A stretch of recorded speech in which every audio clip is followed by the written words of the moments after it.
The Three Musketeers by Alexandre Dumas. Narrated by John Lee. This unabridged audiobook was produced in the year 2008 by Tantor Media Incorporated, which holds the copyright thereto. Author's Preface, in which it is proved, notwithstanding their names ending in os and is, the heroes of the story which we are about to have the honor to relate to our listeners have nothing mythological about them. A short time ago, while making researches in the Royal Library for my history of Louis XIV,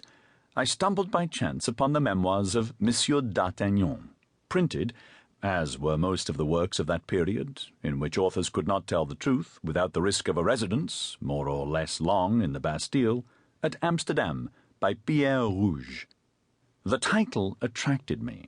I took them home with me, with the permission of the guardian, and devoured them.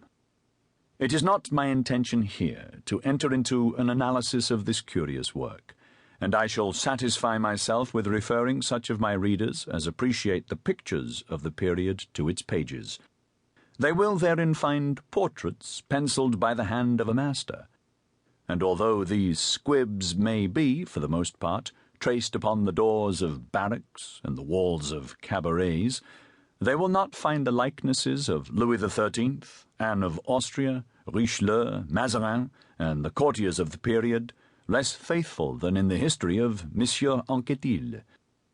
But it is well known what strikes the capricious mind of the poet is not always what affects the mass of listeners. Now, while admiring, as others doubtless will admire, the details we have to relate, our main preoccupation concerned a matter to which no one before ourselves had given a thought.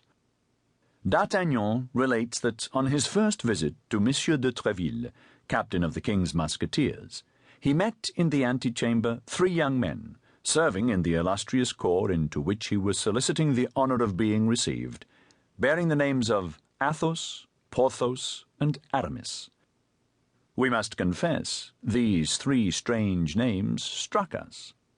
and it immediately occurred to us that they were but pseudonyms, under which D'Artagnan had disguised names perhaps illustrious, or else that the bearers of these borrowed names had themselves chosen them on the day in which, from caprice, discontent, or want of fortune, they had donned the simple musketeer's uniform. From the moment we had no rest till we could find some trace in contemporary works of these extraordinary names which had so strongly awakened our curiosity. The catalogue alone of the books we read with this object would fill a whole chapter, which, although it might be very instructive, would certainly afford our listeners but little amusement. It will suffice, then, to tell them that at the moment at which, discouraged by so many fruitless investigations, we were about to abandon our search, we at length found, guided by the counsels of our illustrious friend Paulin Paris, a manuscript in folio, endorsed 4772 or 4773, we do not recollect which, having for title Memoirs of the Comte de la Fère, touching some events which passed in France toward the end of the reign of King Louis XIII and the commencement of the reign of King Louis XIV. It may be easily imagined how great was our joy when, in turning over this manuscript, our last hope, we found at the 20th page the name of Athos, at the 27th the name of Porthos, and at the 31st the name of Aramis. The discovery of a completely unknown manuscript at a period in which historical science is carried to such a high degree appeared almost miraculous. We hastened, therefore, to obtain permission to print it, with the view of presenting ourselves some day, with the pack of others, at the doors of the Académie des Inscriptions et Belles-Lettres, if we should not succeed, a very probable thing, by the way, in gaining admission to the Académie Française, with our own proper pack.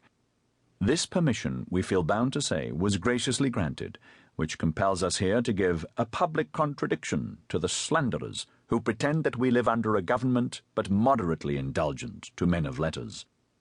Now, this is the first part of the precious manuscript which we offer to our readers, restoring it to the title which belongs to it, and entering into an engagement that if, of which we have no doubt, this first part should obtain